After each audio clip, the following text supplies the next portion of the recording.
نمرود بابل کا بادشاہ تھا۔ علماء کے مطابق جن 4 بادشاہوں نے پوری دنیا پر حکومت کی، نمرود ان میں سے ایک ہے۔ ان 4 میں سے 2 مومن تھے اور 2 کافر۔ مومن ذوالقرنین اور سلیمان علیہ السلام ہے اور کافر نمرود اور بخت نصر ہے۔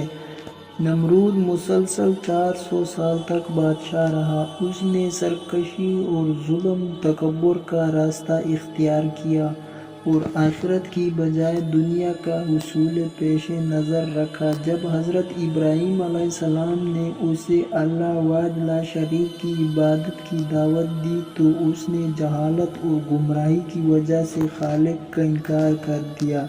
چنانچہ حضرت ابراہیم علیہ السلام نے اس سے بحث کی لیکن وہ مردود خدائی کا دعویٰ کرنے لگا۔ حضرت ابراہیم علیہ السلام اور نمرود کے درمیان مناظرہ اس دن ہوا جس دن وہ آگ سے نکلے۔ اس سے پہلے ان کا آمنا سامنا نہیں ہوا تھا۔ جس دن وہ اکٹھے ہوئے اس دن یہ مناظرہ واقع ہوا۔ حضرت ابراہیم علیہ السلام نے فرمایا، میرا رب زندہ کرتا ہے اور مارتا ہے۔ اس نے کہا، میں بھی زندہ کرتا ہوں اور مارتا ہوں۔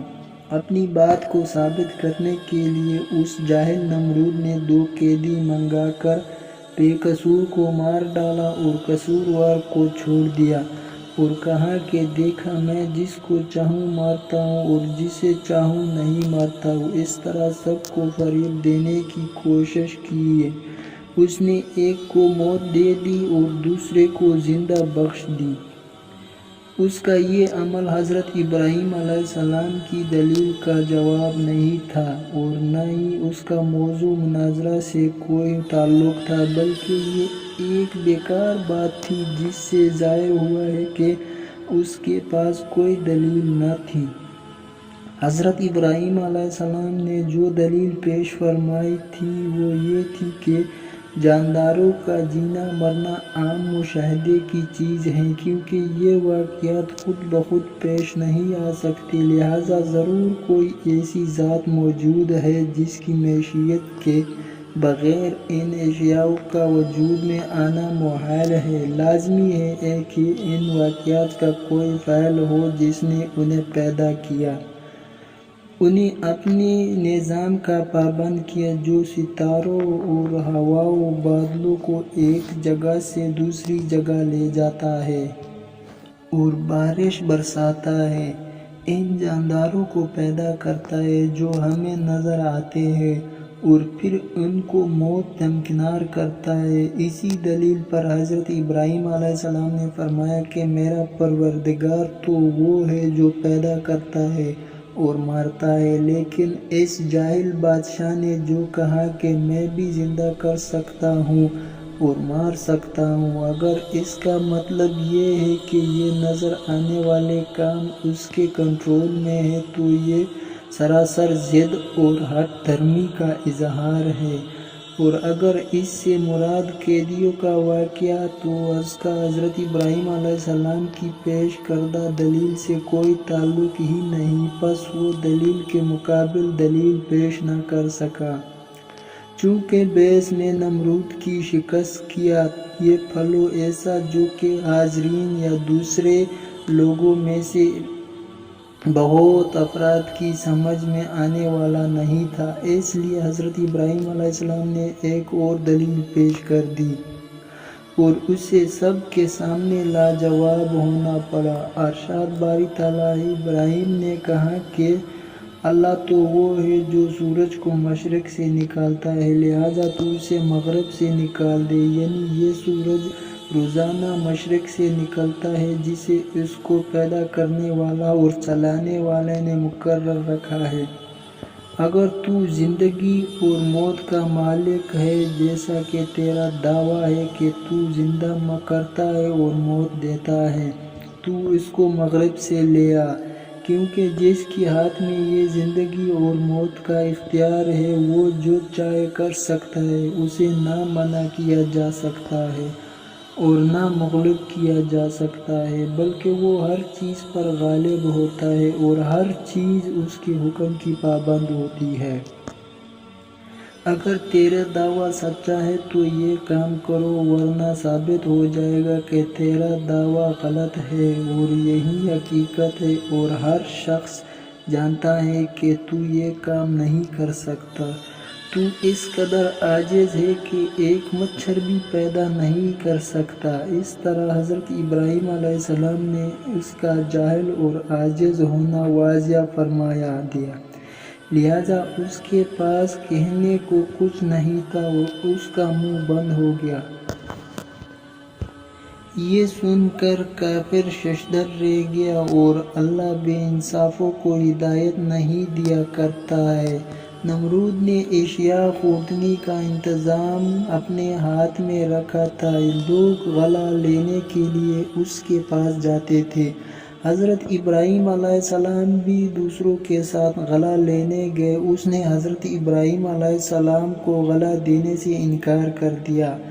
آپ خالی ہاتھ لوٹے اور گھر کے قریب پہنچے تو دونوں بوروں مٹی سے بھر لیے، اور سوچا کہ جب میں گھر پہنچوں گا تو گھر والے مطمئن ہو جائیں گے۔ گھر پہنچ کر انہوں نے بورے اتارے اور خود سو گئے۔ آپ کی زوجہ محترمہ حضرت سارہ اٹھ کر بوروں کے پاس گئی تو دیکھا کہ وہ عمدہ غلے سے بھرے ہوئے ہیں۔ انہوں نے کہاں تھا تیار کیا۔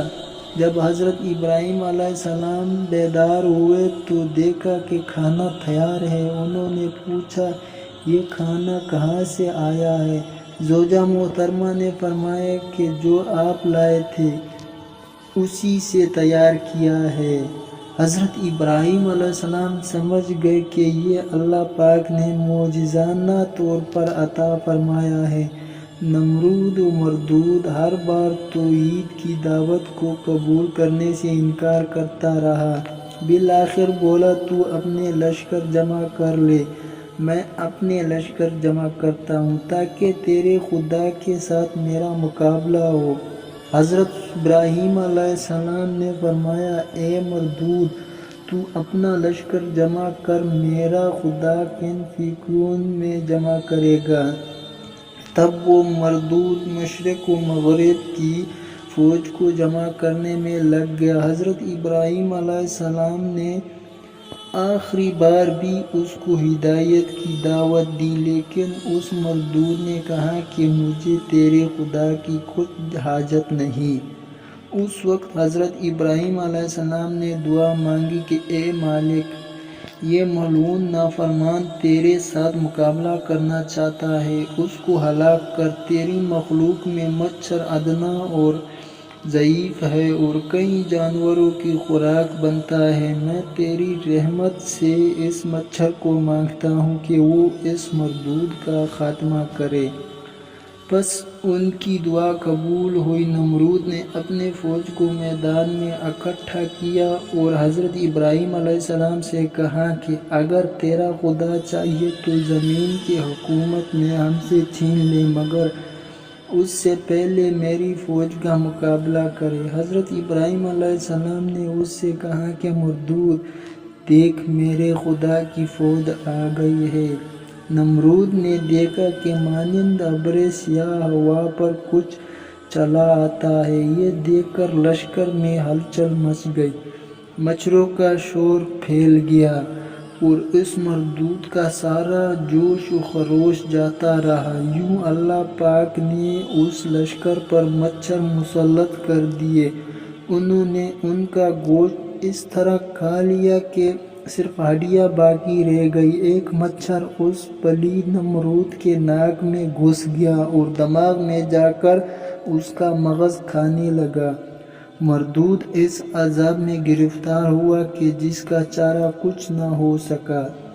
وہ ہر کسی سے سر پر لکڑی یا ہتھوڑا مرواتا، جس سے مچھر کچھ پل دم لیتا اور اس کو چین آتا۔ شب و ظہر اس کے سر پر سونٹیں کھاتے ہوئے گزرنے لگے۔